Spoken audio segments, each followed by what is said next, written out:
Nigerian beef market, one of the largest on the continent, running on informal infrastructure. We're consuming roughly over 360,000 tons of beef every year. In the city of Lagos alone, they consume roughly $250 million worth of beef every year. The 20 million herd that's running through the country every year, 90% of it runs through an informal system. No certification, no traceability, no cold chain. What else has been done to close this gap? This is the nature of how this value chain has worked for centuries, and it's evolved on survival of the economy and population that is consuming the cattle. 200 from ABIS Group, the most advanced processor in operation in Nigeria, for a city that needs 10,000.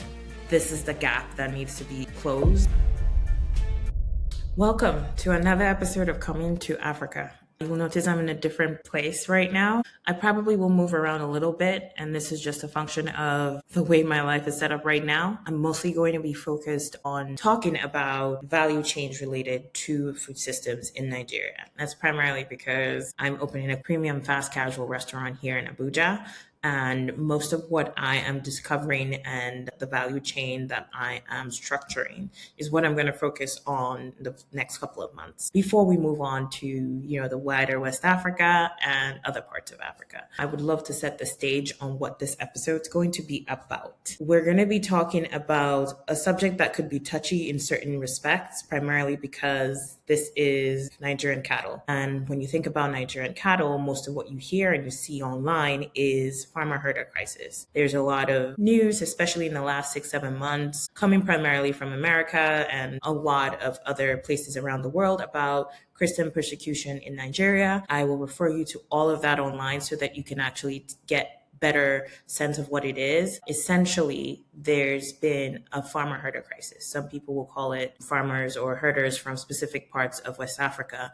What I want to focus on in this episode is the fact that the cattle are the center point of this conflict, yet Nigerian beef market is one of the largest on the continent. In the city of Lagos alone, they consume roughly $250 million worth of beef every year. And so that's just one city. If you think about the whole country, we're consuming roughly over 360,000 tons of beef every year. Now, that is expected. There's 230 million people here. And although not everyone has the capacity to consume beef and purchase and consume beef all the time, it's still a sizable market. I should also mention that the size of the herd that runs through the country every year, it's roughly around 20 million herd of cattle. This puts Nigeria at fourth place in the continent. And this continent holds roughly 20 to 25% of all the cattle in the world. So Nigeria coming in behind Ethiopia, Sudan, and Tanzania is pretty significant position. So I would like for us to get into the interesting part of this entire topic. The 20 million herd that's running through the country every year, 90% of it runs through an informal system, a pastoral system. And pastoral meaning cattle rearers are moving with their herd, open grazing. This is truly what you would call, in the literal sense, free range cattle. And more than 90% of the cattle that comes through Nigeria comes through an informal system. I truly mean there's no cold chain, there's no grading, there's no formal meat processing of any significant commercial scale. And this is why this market is interesting. 130 million people were essentially living within a system that, for the most part, informal. So with no grading, no traceability, and no processing of any meaningful scale, you have cattle that, for the most part, walks on their hoofs to the markets where they're sold. Upon arrival, they're slaughtered, and this is done at temperatures that would definitely be rejected by a food safety inspector in other parts of the world. And that's how we consume beef. I've set the stage. We have one of the largest cattle beef markets on the continent, mostly informal. There's no formal processing layer established at a meaningful scale. When you hear this, you're thinking, wow, this is, their solution because there's no infrastructure. But I would say this is, again, a system that was been built this way for survival instincts, even before electricity or any formal type of economy or trade, as we would recognize it today, started. And so, with that in mind, with the stage set, we have the Nigerian beef market, one of the largest on the continent, running on pretty much informal infrastructure and no formal layer on top of it. So, with that in mind, let's get into this topic. Okay, so if we think about the city of Lagos, this is the most populous city in Nigeria and in West Africa. They consume roughly 328 billion naira of beef every year, and that's roughly 240 million. When you think about the numbers, if you're in the West, for example, you go to a grocery store, your beef is either presented nicely at the butcher's counter or you buy a packaged beef. Sometimes we're educated about where that beef comes from, and some of us understand where it's coming from. In Nigeria, most people buy their beef from open market. You go to it's not a wet market. A wet market would be where they're slaughtering beef. Here you have beef placed on slabs, on counters in the open, no refrigeration, and that's where you buy your beef. That's why a majority of people buy beef.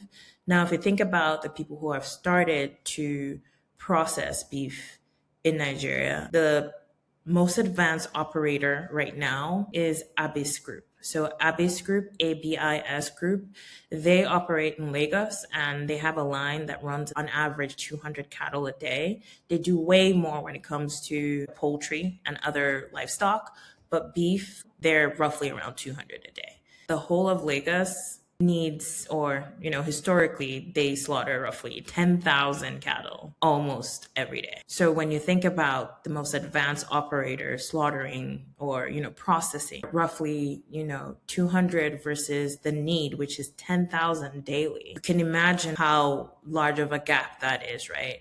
What else has been done to kind of close this gap? You see that there's been capital put into other parts of the value chain to help processing. There's what we call an abattoir, a mechanized outfit that's been provided by the government for people to essentially process cattle with a mechanized structure. This facility was closed down sometime in 2025 because of concern over sanitary conditions. But before it was closed down, the mechanized part of the market was running at less than 10% of its capacity. This facility was built to process roughly 2,400 cattle a day. The specific thread that I'm trying to pull here is that there has been effort and capital to solve this problem, but it's not necessarily a management problem. This is the nature of how this value chain has worked for centuries, and it's evolved on survival of the economy and population that is consuming the cattle based on the infrastructure that is around them. And so I think that we should think about the numbers again. 200 from ABIS Group, the most advanced processor in operation in Nigeria, for a city that needs 10,000. And then you have a facility that's doing less than 10% of what it's supposed to or was built to do. I would say this is the gap that needs to be closed, and it has to be closed in a way where you toss money in. Doesn't mean it's necessarily going to solve the problem, which is what the Okoba facility has shown us. So again, Nigeria has a sizable beef market. It has the largest in West Africa, very significant. The fourth largest on the continent. There's 20 plus million head of cattle. And most importantly, there's no certified processor operating at a scale that's internationally recognized, nor operating for domestic supply or export. When we think about this, the lack or the absence of a formal layer, it's not entirely a capital problem because of how complex this market is. I'm going to keep coming to the higher risk and high complexity of most of these value chains that I'm going to be working through. Because you think about it and you're like, oh, just, put in a formal layer in there. Someone needs to invest in processing facility. But the gap is a little bit more nuanced than that. We've talked through a little bit about how the cattle moves in Nigeria, literal free range versus elsewhere. And if there's 20 million head of cattle, Can you imagine how many pastoralists we have with their little herds of cattle? So this is way more nuanced than just investing the capital in there. But the signal and the gap is very, very clear, right? What a lot of people are probably looking at is understanding exactly how you integrate a formal layer into this kind of value chain. In that respect, it's worth mentioning that a year and a half, 2 years ago, ABIS, which stands for Jose Batista Sobrino, the largest meat processor in the world. This is a Brazilian company that started in 1953. It is named after the founder, who was a cattle farmer, and they process over 13 million cattle every day across over 20 countries, and their revenue runs upwards of $70 billion. They did sign in 2024, I believe, MOU. Now, MOU is just a letter of intent, but however, this is a very significant step for JBS, because this is the first country in Africa that they've decided to operate in. We're the fourth in Africa in terms of the size of the market, but they decided that they were going to pick Nigeria for a reason. You know, if I was JBS and I was projecting that this facility will start operating sometime in 2027 and 2028, which is what they've communicated, then you have to understand the ground truths of what's actually happening in the market. I should also mention that within 12 months of JBS announcing this MOU or undertaking this MOU, ABIS Group, this is the most advanced operator that we talked about in Lagos.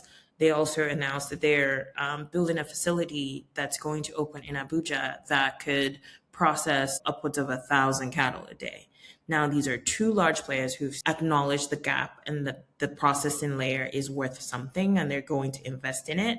I think if I was someone who was in the market now, if I was an aggregator, I would be trying to position myself for those things for understanding. And if I were GBS or ABIS, I assume that they're trying to figure out if they're going to come in and operate in the market, what does operating in this market look like in the current context? Where are they going to get the cattle from? Which aggregators are they going to use? Because who are the aggregators and how do they make sure that the cattle stays healthy from origin to when it gets to the markets, either in Lagos or elsewhere across the country? And then from perspective of the aggregators, it's positioning yourself so that you're available to feed into the system. So it's worth also mentioning that the JBS investment is roughly 2.5 billion. That's how much they've planned to invest in this MOU. Now, if I was an investor, I don't think the question I'd be asking is whether this is the right investment. Remember, this is high risk, high complexity. I would say the best question to ask right now would be, we understand the knowledge systems, the systems that are already running before any of our $2.5 billion goes in. I think that's the difference between operating a facility that is set up for 2,400 cattle and operating the same facility at 10% of capacity. And beyond that, the dynamics of supply, 50% of the cattle that comes into the market comes from across the borders from 3 countries through informal routes. There's no trade agreements, no bilateral trade agreements, no certificate of origin. These pastoralists cross borders and they bring the cattle into Nigeria, roughly 50%. And that's a sizable amount. It comes from Burkina Faso, Mali, and Niger. These are 3 countries that left ECOWAS, which is, the West African geopolitical group, in January of 2025. Now, if I was an investor and I'm thinking through geopolitical forces that could impact this facility that I'm going to invest in, I'd really want to understand what the dynamics of this system is, because it's informal to begin with. So if I was going to reiterate this thesis about the gap, right? I can't resolve it by just looking at this gap. We've acknowledged that there's a processing layer that is absent. And the paradox is that this is a large market that's roughly informal. This processing gap is worth a lot of money. Let's just say you had $1 billion and you wanted to drop it into let's say you just drop this $1 billion into the infrastructure here. I would say you pretty much really need to understand what system you're dropping the money into. Where are you going to get the cattle from? How is it going to feed into your system? How does the cattle move from origin to the consumer? Who is aggregating this cattle from step A to step Z? What keeps the cattle alive, or what's the guarantee that you're going to keep the cattle alive in good condition between the Sahel and Lagos, Port Harcourt, and all the other markets within Nigeria? These are questions that need to be understood before any capital goes in. Let's talk about this pastoral movement. How can you move 20 million head of cattle just on their hoofs? Not all of the cattle moves on their hoofs. Over 90% is definitely run through pastoral routes, but which is the dominant route through which these cattle come from the Sahel countries, as well as the northern terminals in Nigeria. So there's a couple different places in the north of Nigeria where I think all of the cattle comes through, and then those markets, they aggregate them there, and then they switch hands. Sometimes the pastoralists will still continue to walk them down to Lagos and all the other southern markets. Now we have places like Kano, Maiduguri, and Potiskum. These are the northern regions where there are large markets where these cattle are aggregated. Most of the ones coming from the Sahel come through to these markets, and then these cattle walk all the way from there down to Lagos and other parts of the country. Now, the route from these northern terminals to Lagos takes roughly a month. When the cattle arrives at Lagos, they're usually stressed. You can imagine walking under very high temperatures, roughly over 90 degrees. In the last 3 months, it's been on average over 90 degrees. The cattle arrive very stressed and they're slaughtered upon arrival. The pricing is done pretty much by sight. And let's first of all emphasize that the walk, they lose about 40% of their live body weight in that walk. And so when they get to the market, they're stressed, they're slaughtered. And then the pricing of the market is determined only by visual cues. There's no digital records, there's no weight measurement and all of that between the origin and the destination. And the other route, which is trucks, right?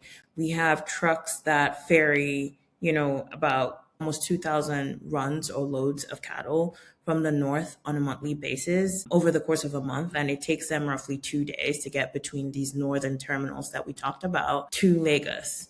The same origin, the same destination, the cattle arrives, radically different, not stressed, a lot more live body weight. To me, when you just compare the economics of that across large amounts of cattle, that is the investment thesis here.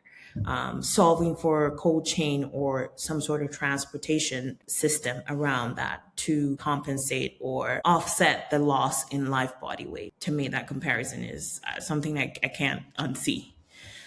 We should talk about the markets where these cattle arrives from. The Sahel. When they arrive from the Sahel, they are aggregated in specific markets in the north. And we have Hausa Fulani. These are ethnic groups in the north and West Africa. Hausa Fulani brokers called Dalai. These guys aggregate cattle from different terminals until they get to the consumer. A cow could change hands up to 7 times during its journey from origin, whether it's in a Sahel country or northern Nigeria, to a market like Lagos. And these guys take about 3 to 5% every time it switches, it turns hands. And we should mention that these markets, like the one in Kano, it runs roughly $36 million worth of cattle every week. This is a large facility. It's a large operation. And most of the pricing is done visually, by visual cues and touch. The breed of the cow, the temperament, the weight. The pricing is determined by visual and touch. I do actually think they're probably a supply partner that would shorten the transaction period. So this is one of the things about understanding how the market works and the knowledge systems that will help make the investment into this gap successful. I do believe that the Hausa Fulani brokers are very important supply partners if one was going to invest in this specific gap. And when you think about the formal economy in Nigeria, the formal food economy, I would consider the equivalent of KFC in Nigeria. We do have KFC, by the way, but there is a company called Chicken Republic, and it's a local chain that has over 270 stores. They do not have a way to consistently procure beef with traceability and with quality assurance that the beef is coming from a place that's trustworthy. I mean, I think this is clearly because there's no beef processor operating at scale in Nigeria. And so you have the entire formal food economy existing and using the informal protein value chain. So whichever way you try to look at this, and whatever workaround Chicken Republic or any other large food chain tries to come at this problem, you will come back to the same gap. You'll be working around the same gap. I think that this is the reason why the gap is so important. It's a market signal. If so many people rely on this protein, informal protein, and the workarounds around the same gap. And so when we shift to global geopolitical issues, the Ukraine-Russia war has created a lot of supply chain disruptions, specifically around grain and even protein.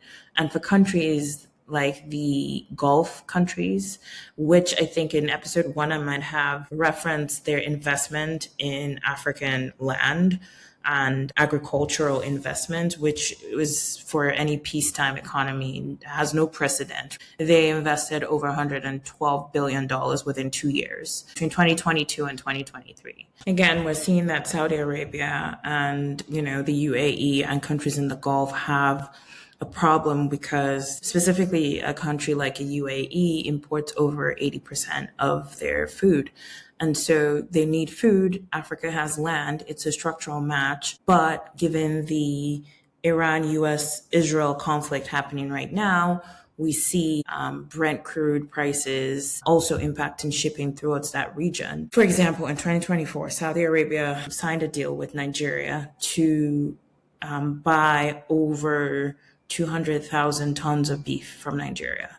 As I mentioned before, Nigeria's domestic consumption is right around 360 or just above 360,000 tons. How do they plan to generate 200,000 more tons of beef?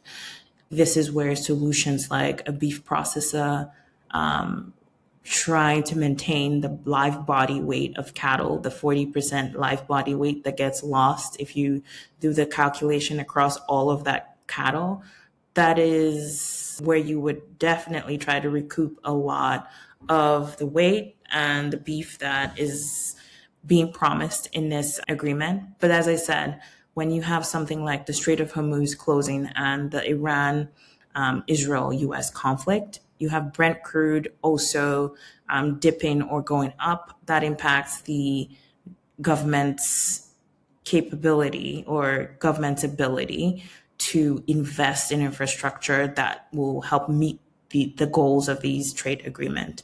And beyond that, I think this is on a collision course with the infrastructure that we're expecting to see from companies like JBS and ABIS Group. So these are nuances around the investment that we've made. There's clearly market signals and there's clearly gaps that need to be closed structurally before the trade agreements can be executed in a way people are expecting.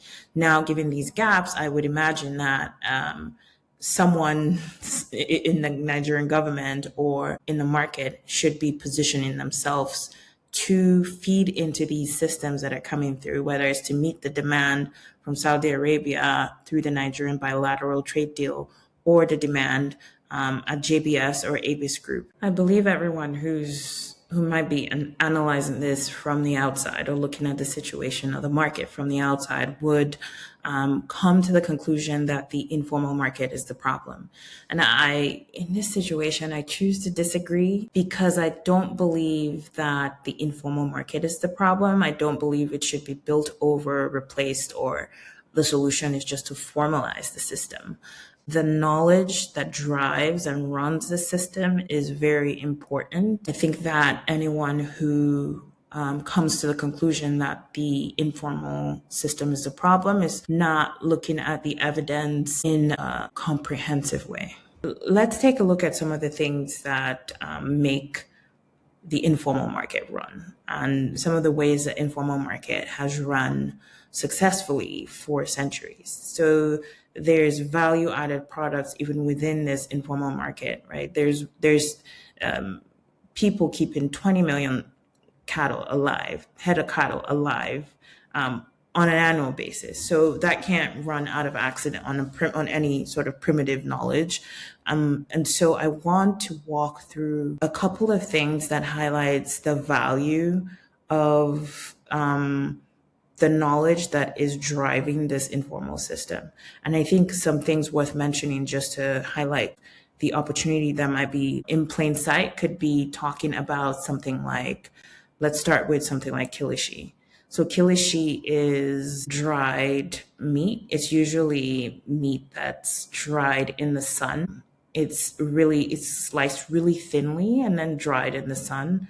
I would compare this to a biltong or American beef jerky. And it's been done this way for centuries. Scientists usually will call this something called hurdle technology. The ambient temperature is high enough to attract microbial activity, but because of how quickly it dries out moisture, or it brings the moisture level in the beef to a certain threshold, the microbial activity doesn't actually happen. And then there's a sauce that they rub on top of the beef while it's drying in the sun that then adds some sort of layer of protection or a layer that also further inhibits any microbial activity. And there's some science behind this, although not expressed the right way. Why would I ignore this opportunity here? It's a system that works specifically for the value chain in the environment that it finds itself in. People are preserving beef in this specific fashion, and they've done it for years. So I'm thinking about biltong, right? South African biltong. South African biltong definitely took maybe roughly 15, 20 years to get to the point where it had major distribution across US grocery stores and online markets. But it did get there when you actually take into consideration the size of a market like the beef jerky market. It's worth billions of dollars. So why would I look at this system and say, oh, it's worth nothing, when there's a large demand for protein in all sorts of fashions and formats all across the world now that everyone's recognizing how important protein is for us. So I think this is one of those opportunities that is clearly just not taken into consideration. If you just take a step back and we think about just the diaspora, we do have a multicultural population, especially in cities like London and across America. And we have multicultural food in shelves across America. The same set of people who are analyzing this problem will probably ask, why don't we just solve for preservation, cold chain preservation for cattle from northern Nigeria? That is one aspect to transport the cattle. But then that goes beyond something that is quite obvious here, which is, why do we have a product that works and is preserved at ambient temperatures, and there's no export product behind it? I would think that in order to get this product exported, all you need would be certification, distribution, NAFTA, which is the equivalent of an FDA here. You need that, and you need distribution, and then you need some sort of capital standardization. And that's something that I think is worth exploring because the science already exists. There's no cold chain preservation needed at any stage of the production.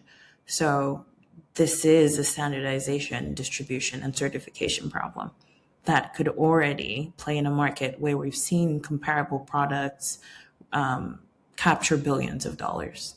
And so that's one facet of the knowledge system that's driving this informal economy with billions of dollars.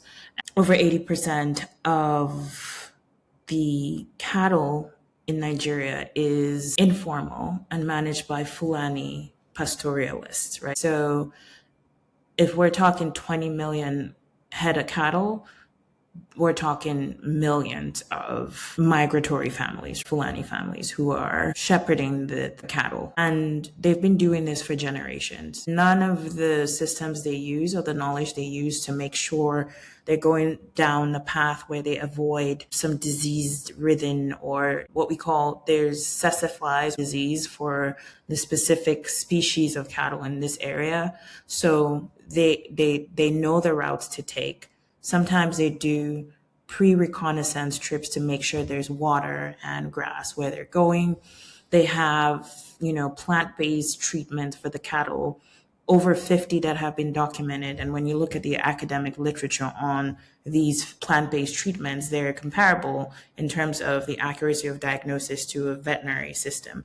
And just so you know, this is 20 million cattle. There's no veterinary supply chain that's going to get to where they are grazing.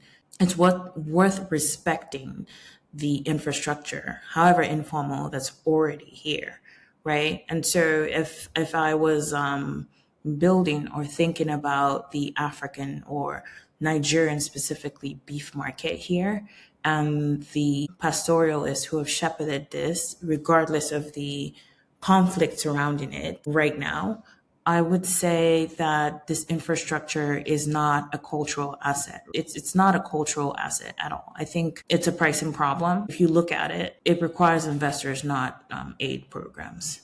And so that's where I think these systems carry a lot of significance that people need to take into consideration when trying to invest in markets like this. And if not, I think you find situations where, for example, a pharmaceutical company or could come in and say, why don't we just come in and input our pharmaceutical wholesale solutions that we know work elsewhere? And I think that's where you get into problems with adoption. You fight adoption, you pack up and you leave. That's been a pattern where we see people make assumptions that what's worked elsewhere for formal markets, where you have ranches, you have formal systems and structures in place, could work for a system like this. Instead, I would recommend looking at the system to understand how do you integrate and build on top of what already exists in the market. So again, this is not a cultural asset or heritage that should be, looked at that way. I think it should be looked at from an investor perspective, which is a pricing problem and not an aid program. I'd love to talk about the entry point. How does one get into this value chain and where? There are three obvious answers to this. The first one is cold chain. Now, if you think about Nigeria, we produce over 11 billion tons of perishable food every year. And of that amount of perishable food, we only have about 1,000 refrigerated trucks to carry and transport that food from origin to the consumer and to other markets. We need over 20,000 in order to meet the demand of the perishable food that we have. And the difference between over 20,000 and 1,000, that's a sizable gap that people have estimated is worth about $9 billion annually. This is just taking the output value and calculating the loss rate from that. Let's try and capture that for the beef market. If we take one cow, a medium grade cow, as of March, let's say it was worth ₦1 million, which is roughly around $725 at the current exchange rate. If that cow walks all the way from the North or Sahel country to Lagos, for example, and loses roughly 40% of its live body weight, that amounts to right about 400,000 naira, which is roughly $290. Now, take that one cattle, do the math across the millions, have to follow that same journey down on their hoofs from northern Nigeria to Lagos. And right there is your investment thesis. You don't need a slide deck for that. Now, what does cold chain investment mean? If you look through the journey the cattle takes, there are numerous aggregation points in several markets along the way. I believe you can invest in cold chain storage units in those aggregation points. And then if you also invest in trucks, or trucks would then be more efficient, it would be more efficient to then transport those cold chain stored items. And so we already have people looking at this. There's a company called Cold Hubs, which has done a proof of concept to show that their cold chain storage room is roughly worth $28,000, which is about 38 million naira, and returns over 40% internal rate of return. So now they've solved for some of the complexity in the technology. I believe that there's opportunity here. And if you look at other countries like Kenya, Kenya recently invested in livestock reform, and part of that was an investment into cold chain storage. And just in November of 2025, they signed a 25-year deal with China for beef export worth $200 million. We have a larger cattle herd and we have a larger consumption base. And so I think the upside for that sort of investment in Nigeria is sizable. The second entry point that I think we should talk about is the beef processor one. If you were going to be investing in anything around beef or cattle in Nigeria, that is one that's really important. We already see JBS and ABIS Group planning for builds to meet the capacity or meet the demand.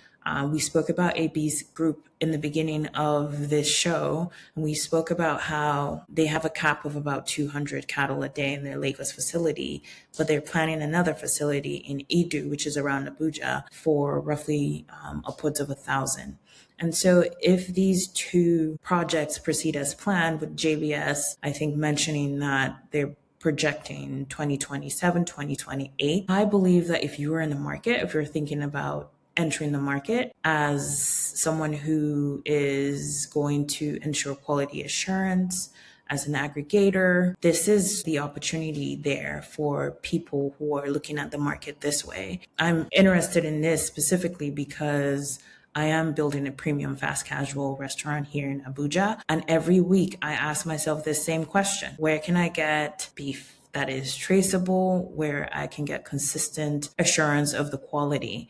And the answer is a little bit nuanced in the sense that across several large cities, you will find cold chain retail operators, but it's very different from having quality assurance because the supply is inconsistent. There's no formal agreements. There's no traceability or certification. And so I think looking ahead, there's a large gap where I think there's certain players that are going to become very important in the next few years. I don't think that my problem with my boutique restaurant is a boutique problem, because I imagine that food chains like Chicken Republic are experiencing the same problem. So no matter how you look at it, the formal food economy, and I'm sure the informal retail street economy, is also facing the same problem that JBS and ABIS Group are trying to solve. So the opportunity in this specific part of the value chain that's important to note is that anyone who is building supplier relationships,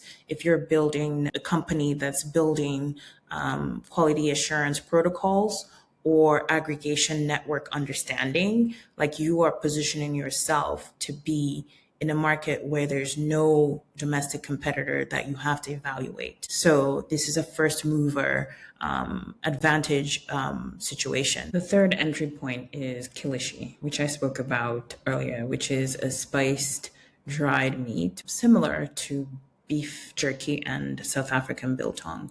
I believe that there's no one exporting kilishi at commercial scale.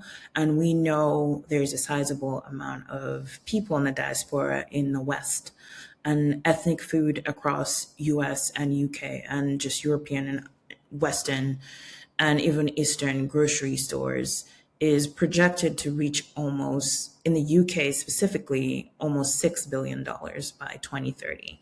And we have similar products like biltong, which has no preservation, cold chain preservation needed, that has reached stores like Tesco and US distribution. I believe kilishi is earlier in its maturity curve, but it does have a pathway for execution in the sense that if we have someone who can export this at commercial scale, and when I mean commercial scale, I mean you're in a grocery store or across several distribution channels in a foreign country, I believe that there's space for multiple players here. Because the science already exists, I think there's a pathway for certification, and we've seen the success of biltong. We can already get a sense of what the market looks like, given how the value of beef jerky, for example, is worth billions. And then beyond that, there's a certain pathway for this, which is the pathway to the Gulf. If we're expected to execute on a deal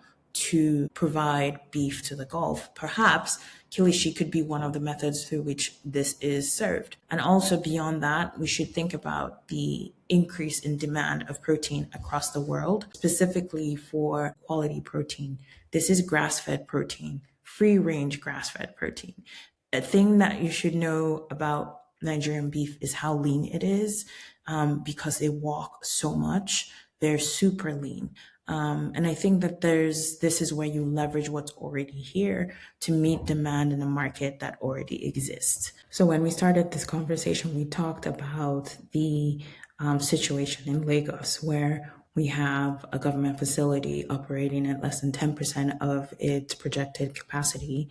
And we also have the most advanced processor in Lagos, processing roughly a few hundred cattle a day in a city where roughly 10,000 cattle is slaughtered daily. And when we think about this, you can understand where the gap sits. The infrastructure is missing, but I think with capital in a market where most of the mechanical processing exists right now in investor announcements, the gap that's there is, I think, primarily because people have been trying to solve the informal problem. They've been looking at this from different angles and trying to figure out how we build over it or we replace it. And I think that the critical things that drive the informal economy are important, significantly important in any investment thesis. And I would remind us that Nigeria is the fourth largest beef market in Africa. We have over 20 million herd, and it mostly runs in informal markets, and it's been running like this for centuries. So we see things like the kilishi mechanism, the ethno-veterinarian system that runs it. We have the Hausa Fulani brokers. Then you have Fulani pastoralists. All of those funds, those millions of cattle every year. Anyone who's operating in it or trying to operate in this can't overlook that system. And so I believe that I can't resolve all the questions in this conversation. I obviously need someone who's in these transactions to understand how the market behaves when formal processing arrives. How does a Fulani pastoralist change their behavior when they know that there is a formal demand at the other end of the value chain? And what happens to the aggregation inputs? So I think that that's a conversation worth having with an operator. It's a conversation that's definitely coming. But that's it for today. If you enjoyed this conversation, please share, subscribe, comment down below, and follow at any of our channels. Until next time.